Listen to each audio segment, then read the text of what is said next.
Teman-teman semua, kalau tadi saya sampaikan ada 7 klasifikasi korupsi, dan klasifikasi pertama adalah korupsi yang merugikan keuangan negara.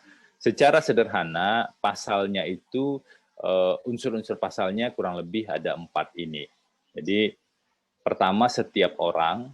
Nah, setiap orang ini bukan hanya manusia, yang dimaksud dengan orang di sini bukan hanya manusia, tetapi juga bisa korporasi.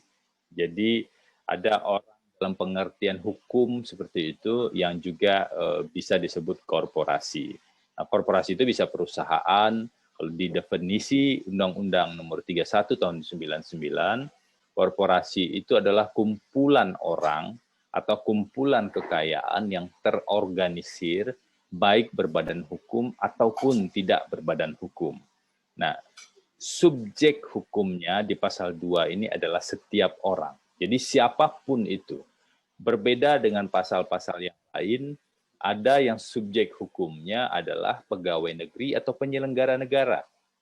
Jadi itu perlu dicermati secara hati-hati kalau ingin mendalami bentuk-bentuk tindak pidana korupsi.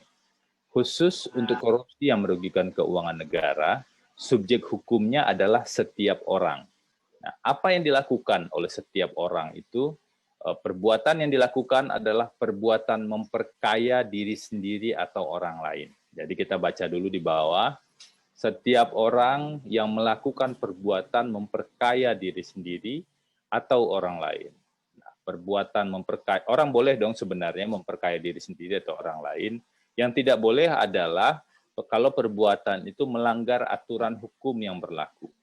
Jadi perbuatan memperkaya diri sendiri atau orang lain itu dilakukan dengan cara melawan hukum. Nah, ini yang tidak boleh. Yang kemudian berimplikasi atau berdampak merugikan keuangan negara atau perekonomian negara. Jadi bentuk tindak pidana korupsi yang pertama, yaitu korupsi terkait dengan kerugian keuangan negara adalah diatur di pasal 2 dan pasal 3. Ini saya uraikan yang pasal 2. Jadi secara sederhana bukan otomatis ketika ada kerugian negara maka itu pasti ada korupsi, belum tentu. Jadi kita harus hati-hati dengan jebakan-jebakan berpikir atau jebakan-jebakan informasi seolah-olah ketika ada kerugian keuangan negara maka otomatis ada korupsi. Yang perlu dipahami adalah kerugian keuangan negara yang kemudian bisa diproses dengan tindak pidana korupsi adalah kalau perbuatan melawan hukumnya itu adalah perbuatan yang masuk dalam ranah pidana. Atau dalam bahasa yang lain, kalau ada guilty mind atau mens rea dari pelaku tindak pidana itu. Atau dalam bahasa yang lain, perbuatan itu dilakukan secara sengaja. Kalau teman-teman di kuliah hukum pidana mengatakan harus ada kesalahan dari pelaku. Jadi ada banyak istilah, sehingga secara sederhana kita bisa bilang unsur-unsur ini harus terpenuhi terlebih dahulu, ditambah ada mens rea dari pelaku tersebut. Jadi ia tidak boleh melakukannya karena lalai misalnya.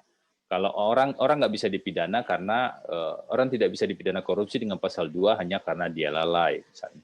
Atau kesalahan administratif atau kesalahan perdata. Jadi betul-betul harus ada kesengajaan atau mens rea di sini.